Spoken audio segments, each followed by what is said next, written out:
Les rendez-vous de l'Église protestante unie.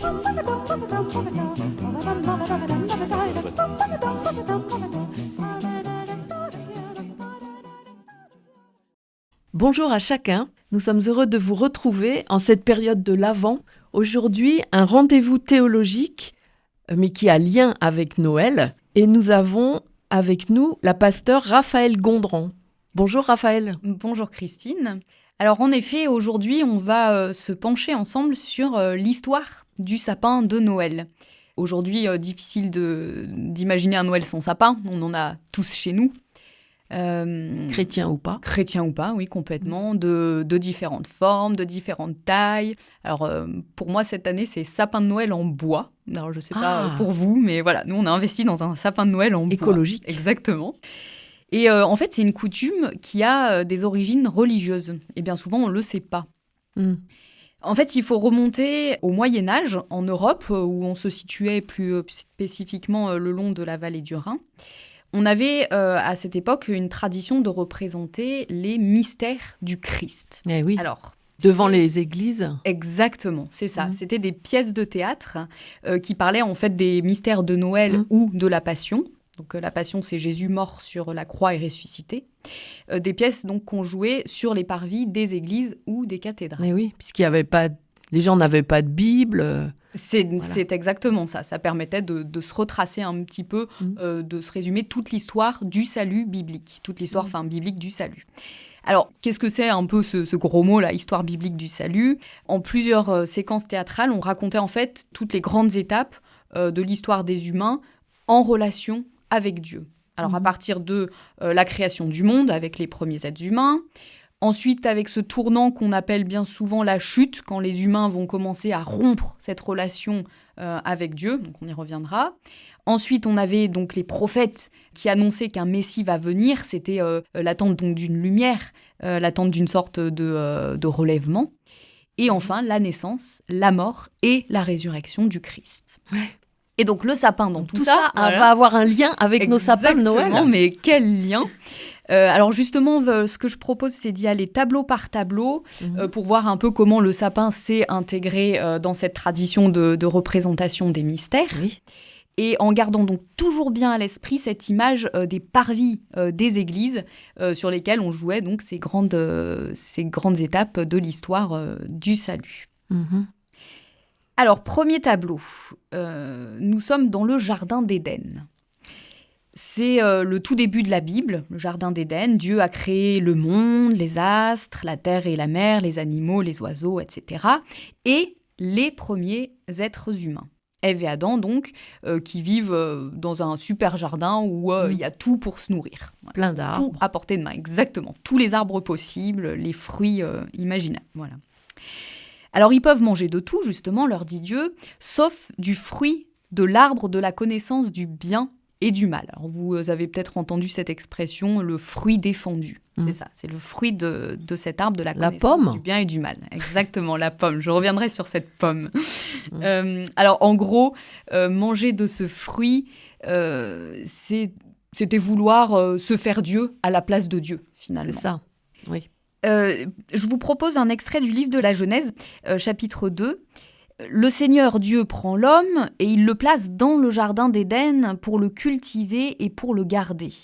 Le Seigneur Dieu donne cet ordre à l'homme, tu peux manger les fruits de tous les arbres du jardin, mais tu ne dois pas manger les fruits de l'arbre qui fait connaître ce qui est bien ou mal. Oui, le jour où tu en mangeras, tu mourras, c'est sûr. Alors, bien sûr, les humains sont tentés, sinon on ne serait pas humains. C'est l'épisode du serpent quand il va tenter Ève de manger le fruit. Et justement, il goûte au fruit de l'arbre de la connaissance du bien et du mal. Ils désobéissent donc à Dieu, qui, pour les punir, va les chasser du jardin d'Éden. Pour empêcher qu'ils... Exactement, pour le fait d'avoir désobéi, d'avoir goûté de ce fruit. Et pour empêcher qu'ils prennent de l'arbre de la vie. Exactement, c'est exactement ça. Donc là, je vous invite dans le chapitre 3 du livre de la Genèse. La femme se dit « Les fruits de cet arbre sont beaux, ils doivent être bons. Ils donnent envie d'en manger. pour savoir plus de choses. Donc elle prend un fruit de cet arbre et le mange. Elle en donne à son mari qui est avec elle et il en mange aussi. Alors leurs yeux s'ouvrent. Maintenant, ils voient qu'ils sont nus. Ils attachent ensemble des feuilles d'arbre et cela leur sert de pagne. Et un peu plus loin, toujours au chapitre 3, le Seigneur Dieu se dit « Eh bien, l'homme est devenu comme un Dieu. Il connaît ce qui est bien ou mal. » Alors le Seigneur Dieu chassa l'homme du jardin d'Éden et il l'envoie cultiver la terre qui a servi à le faire. Voilà, donc c'est ce qu'on appelle parfois la chute. J'en parlais au tout début de cette émission. La chute, c'est quand on passe de la lumière, donc d'un beau jardin où tout rayonne, tout resplendit, à ces ténèbres. Les ténèbres, c'est les hommes et les femmes, donc Ève et Adam, et tous ceux qui viendront après eux. Ces hommes et ces femmes qui errent, qui sont alourdis par le poids de ce qu'ils ont fait, sûrement de leur propre culpabilité, voilà, d'avoir goûté aux fruits qui étaient défendus. Les ténèbres, c'est encore les hommes et les femmes qui marchent dans la nuit, loin de Dieu, sans pouvoir d'eux-mêmes, par leur propre volonté, revenir à Dieu, revenir en relation avec Dieu. Eh oui. Alors, revenons nous-mêmes à nos mystères qui étaient joués donc, sur les parvis, parce que c'est là toute la question du sapin de Noël. Donc, pour représenter cette scène biblique, on avait besoin d'un arbre. Or, le seul qui est resté vert toute l'année, à Noël comme à Pâques, c'était le sapin. Et voilà. C'est donc lui qui a été choisi. Comme ça, on pouvait jouer la scène à n'importe quel moment de l'année. Exactement. C'était Noël, Pâques, n'importe quand. Voilà, le sapin était toujours vert, lui, toute l'année. Et donc, pour revenir à cette histoire de pommier dont vous parliez au tout début, l'arbre de la connaissance du bien et du mal, il a souvent été associé en effet dans la tradition à un pommier. On voit souvent des tableaux, notamment avec Ève et Adam, qui sont représentés tout nus avec une pomme bien rouge à la main. Et sur donc, ce sapin qu'on utilisait devant les églises, on accrochait donc des pommes bien rouges, bien éclatantes, voilà, pour qu'elles soient bien visibles. Et aujourd'hui, en fait, ce sont devenues les boules de Noël, toutes multicolores, toutes brillantes, voilà, qui ont remplacé ces pommes. Ah oui. C'est intéressant ça, parce qu'un sapin ne produit pas de pommes. Non. Mais vous nous expliquez pourquoi le sapin, comme support, voilà, et on accrochait dessus des pommes. Voilà, qui sont devenues les boules de Noël. Exactement. Parfait. Donc ça, c'est le premier tableau. Voilà. Alors, on passe au deuxième ? Oui, deuxième tableau, donc l'annonce des prophètes. Alors, on est donc au moment où les hommes, ils errent loin de Dieu, ils sont dans l'ombre, dans la nuit, dans les ténèbres. Et c'est dans ce contexte donc que les prophètes, ils se sont levés pour annoncer aux humains qu'un sauveur, donc le Messie, le Fils de Dieu, allait venir pour les ramener vers le Père. Alors, par exemple, là, je vous invite dans le livre du prophète Ésaïe, au chapitre 11, qui dit, dans les premiers versets, « Un fils sortira de la famille de Jessé ». Alors, Jessé, c'est le père du roi David. « Comme une jeune branche sort d'un vieux tronc, une nouvelle branche poussera à partir de ses racines. L'Esprit du Seigneur reposera sur lui. Il lui donnera la sagesse et le pouvoir de bien juger. Il l'aidera à prendre des décisions et le rendra courageux. Il lui fera connaître le Seigneur et lui apprendra à le respecter. Il jugera les pauvres avec justice. Il sera juste pour ceux qui, dans le pays, sont sans défense. La justice et la fidélité seront pour lui comme la ceinture qu'on porte sans cesse autour de la taille. Alors justement, rapidement, donc dans ce deuxième tableau, quand on jouait les mystères, pour rappeler cette promesse des prophètes, donc d'un Messie qui va se lever, de la lumière qui va revenir, et d'une sauveur, voilà, qui exactement. Eh bien, on avait cette image du rameau donc qui refleurit. De cette nouvelle branche qui pousse à partir des racines, donc nous dit Ésaïe. C'est vrai que c'est fort cette image. C'est extrêmement fort et il fallait absolument le représenter donc dans ces mystères. Et pour ça, qu'est-ce qu'on faisait ? On accrochait au sapin des roses en papier qui disaient donc voilà ce rameau qui refleurit, les roses en papier. Et ces roses, peu à peu, se sont transformées en guirlandes qui décorent aujourd'hui encore nos sapins de Noël. D'accord. Très bien.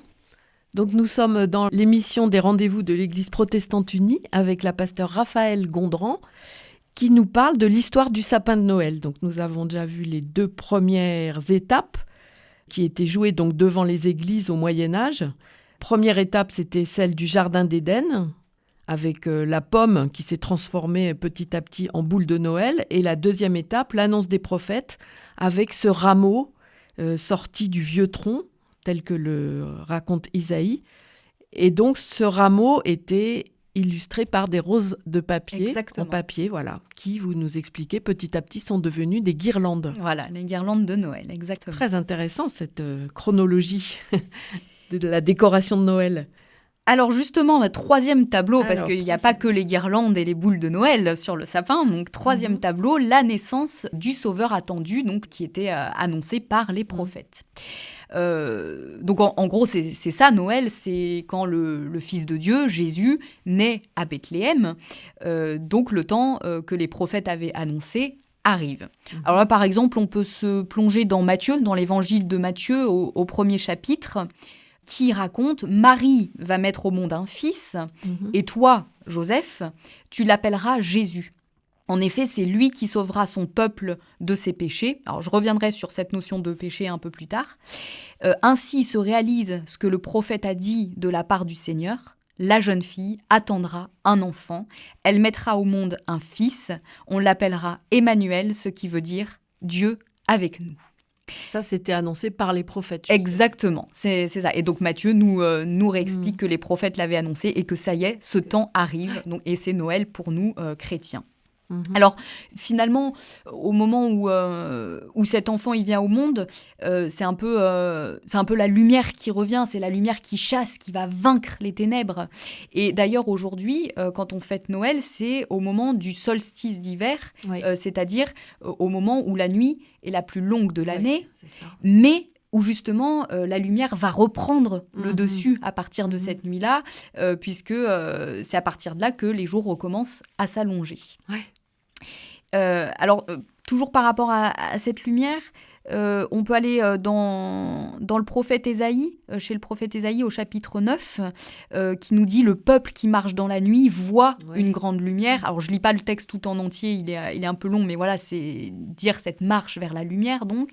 Et dans les évangiles aussi, par exemple, si on va chez Luc, on a ce passage qui dit « Oui », au premier chapitre, « Oui, notre Dieu est plein de tendresse et de bonté. Il a fait briller sur nous une lumière venue d'en haut, comme celle du soleil levant. Elle éclairera ceux qui vivent dans la nuit et dans l'ombre de la mort. Elle guidera nos pas sur la route de la paix. » Donc, Jésus, qui dira lui-même par la suite qu'il est la lumière du monde, dans l'évangile de Jean, en venant comme lumière, il a ainsi banni en fait tout ce qui était nuit, ténèbres, ce qui est une autre façon aussi de parler de l'ombre de la mort qu'on lit chez Luc, c'est-à-dire un peu tout ce qui est notre angoisse par rapport à tout ce qui peut être mortifère dans nos vies. Et dans notre monde. Et dans notre monde, Parce exactement. qu'en vous entendant, je pense vraiment à tout ce que le monde vit actuellement. C'est exactement ces ténèbres, ces choses qui nous font peur, on a l'impression d'être vraiment dans le noir, quoi. Complètement, c'est vraiment, oui, tout cet aspect mortifère, finalement, c'est ça dans nos vies. Et la lumière, finalement, c'est se dire comment est-ce qu'on rentre en relation avec Dieu. C'est là, à partir de là, donc, que cette relation entre Dieu et les humains, elle peut être rétablie grâce donc à la venue de Jésus, grâce à la venue de la lumière, parce que dorénavant, l'être humain, il n'est plus orienté vers la mort, mais il peut à nouveau se tourner vers la vie. Et ça, pour nous, aujourd'hui, dans le monde dans lequel on vit, c'est un message extrêmement important de dire que oui, on peut se détourner de la mort et revenir vers la vie, en fait. Que les ténèbres n'auront pas le dernier mot, quoi. Exactement. C'est la lumière qui vaincra les ténèbres. C'est exactement ça. Et je crois que oui, c'est un message important pour nous aujourd'hui, particulièrement dans le monde dans lequel on vit. Et alors, justement, pour revenir à notre sapin, parce qu'on ne l'a pas oublié dans cette histoire, pour symboliser toute cette lumière, parce que là, on parle que de lumière depuis tout à l'heure, donc pour symboliser toute la puissance de cette lumière, eh ben, on suspendait à l'arbre des bougies sur les parvis là, de nos églises, de nos cathédrales. Jusqu'à peu, d'ailleurs, nos grands-parents, ils ont connu, je crois, l'arbre de Noël avec les bougies qui étaient suspendues. Alors, peut-être qu'aujourd'hui, ça serait un peu plus compliqué avec les normes de sécurité, etc. Mais il me semble, moi, que j'ai entendu des grands-parents Raphaël, parler. Je suis plus âgée que vous. Et moi, j'ai connu ça dans mon église protestante quand j'étais petite. il y avait un grand sapin avec des vraies bougies. Et des vraies bougies. Et il y avait des personnes qui étaient tout autour avec des seaux d'eau pour vérifier si jamais ça prenait feu. C'est ça, voilà. Ah ouais. J'ai souvent entendu des très gens beau, me raconter ces souvenirs du avec sapin des grandes avec perches les pour vraies aller, bougies. Exactement. Ah ouais. Donc c'était les bougies, donc encore jusqu'à il n'y a pas si longtemps que ça. Et en plus des bougies, on accrochait au sapin des étoiles en paille. Et ça rappelait non seulement la paille de la crèche de l'enfant Jésus, mais aussi le fait que c'est une étoile qui a guidé les bergers et les mages jusqu'à lui, jusqu'à cet enfant.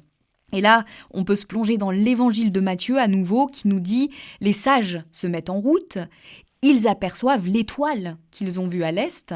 Ils sont remplis d'une très grande joie en la voyant. L'étoile avance devant eux. Elle arrive au-dessus de l'endroit où l'enfant se trouve et elle s'arrête là. » Alors voilà, aujourd'hui, donc, on a toujours cette étoile en haut de notre sapin. Et la lumière, alors elle est peut-être un peu plus artificielle, on n'a plus les vraies bougies, mais avec les guirlandes clignotantes, lumineuses, ça peut nous rappeler justement cette lumière. Cette lumière, grande lumière. Voilà, donc ça c'était donc pour illustrer cette étape de la naissance du Sauveur attendu, annoncée par les prophètes. C'était la 3e étape. Exactement, la lumière qui revient. Voilà, la lumière qui vient dans les ténèbres, comme l'avaient annoncé les prophètes. Et donc, nous arrivons à la 4e et dernière étape de ces représentations qui avaient lieu donc devant les églises au Moyen-Âge et qui sont toujours pour nous, bien sûr, les étapes de l'histoire biblique. Exactement. Donc 4e étape. C'est ça. Ce 4e tableau, donc, c'est la mort et la résurrection de Jésus. C'est un peu, je dirais, la cerise sur le gâteau, en fait, de toutes ces pièces de théâtre qui étaient donc jouées sur les parvis. On pourrait dire un peu que c'est l'accomplissement de tout, la grande finale d'une histoire extraordinaire, finalement. Jésus, il est donc né, il a grandi et il finit par mourir sur une croix avant de ressusciter. Mais alors, qu'est-ce que tout ça signifie, finalement ? Pour moi, c'est un peu dire que Dieu, le Dieu auquel nous croyons, il s'est incarné jusqu'au bout.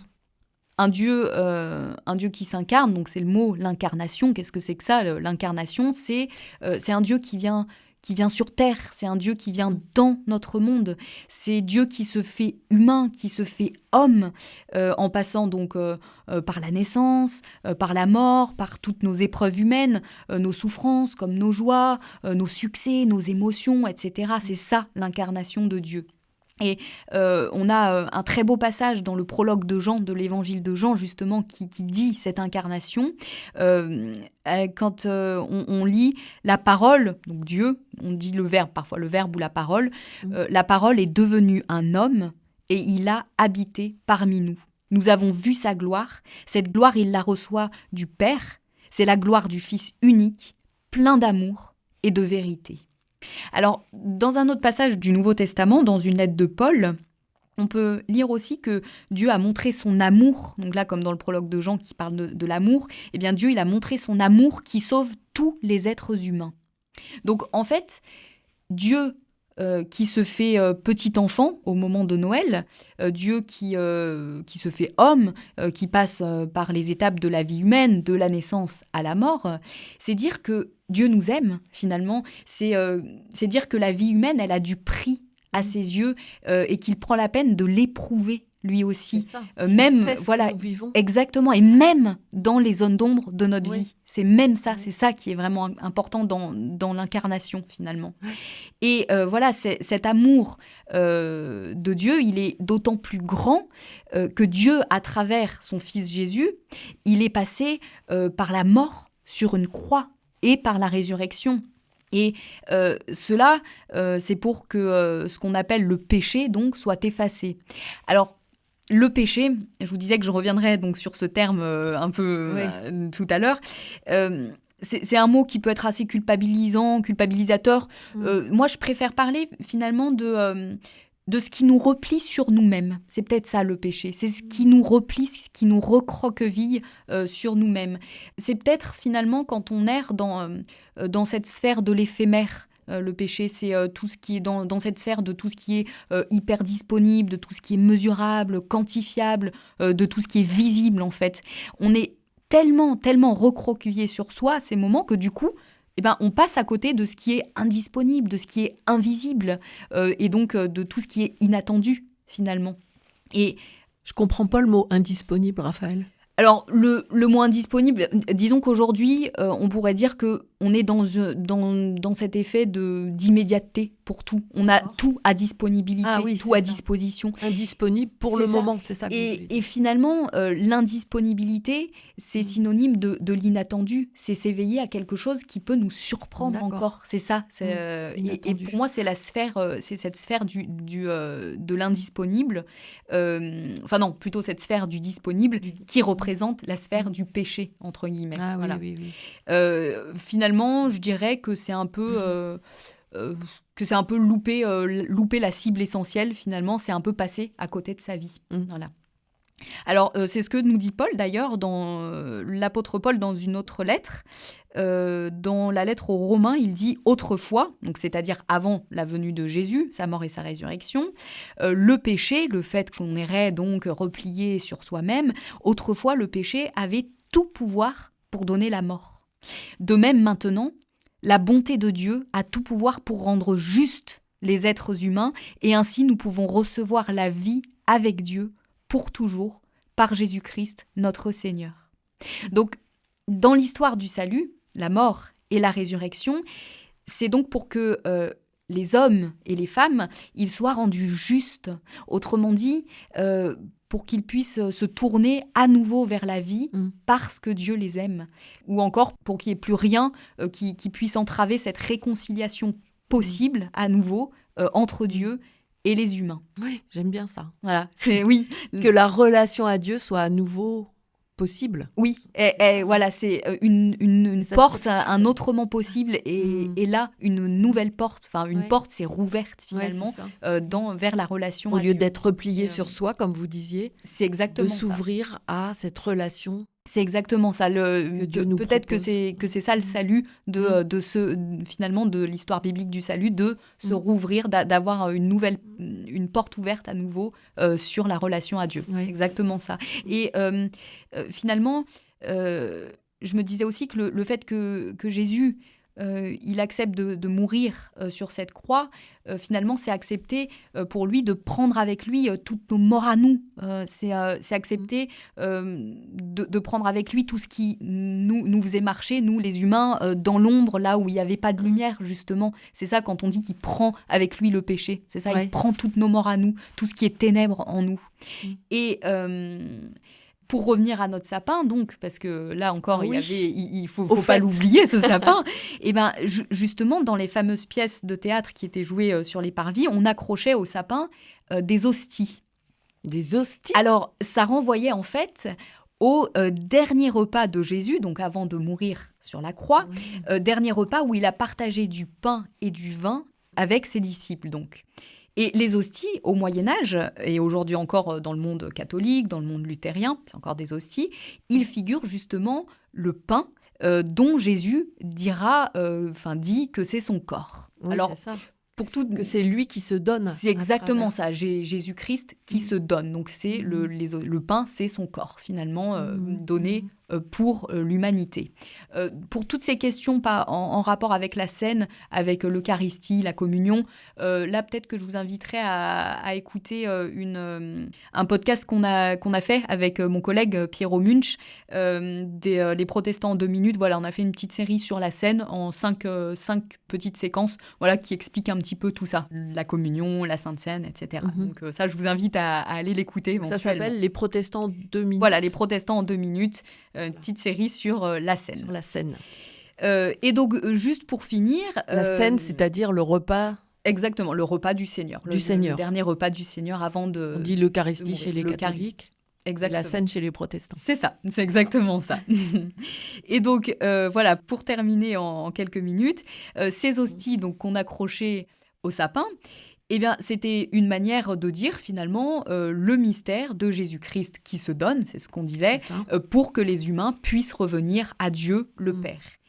Et par la suite, ce ne sont plus des hosties qu'on a accrochés au sapin, mais des petits gâteaux de Noël, donc les bredele, spécialité donc plutôt du côté alsacien, qui se sont exactement allemands, qui se sont retrouvés donc accrochés à notre sapin.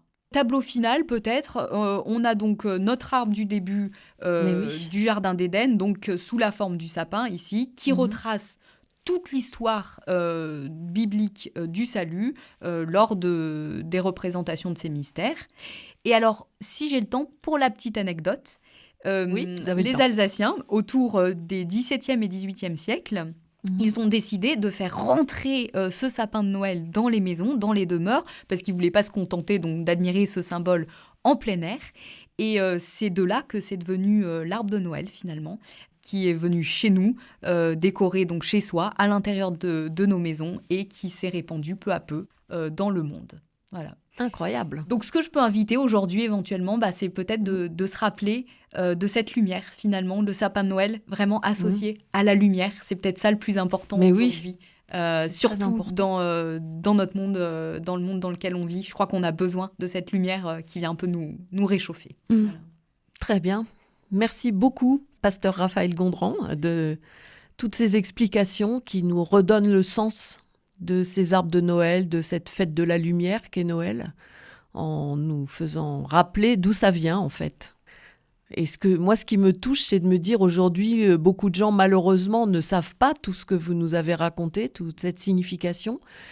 Voilà, mais ce symbole de la lumière dans les ténèbres, je crois que ça rejoint tout le monde, tous les êtres humains ont besoin de croire que dans les ténèbres, il y a une lumière qui brille. Oui, chrétien ou non, oui. Voilà. Je crois que c'est vraiment le message principal. Et merci en tout cas, Christine, de m'avoir reçue aujourd'hui. Avec plaisir et beaucoup d'intérêt. Merci Raphaël. Bonne fête à chacun.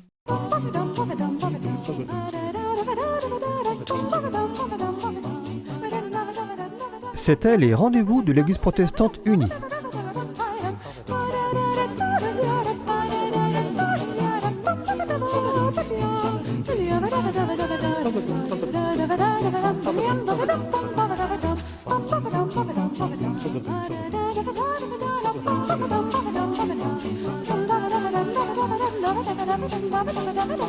Thank you.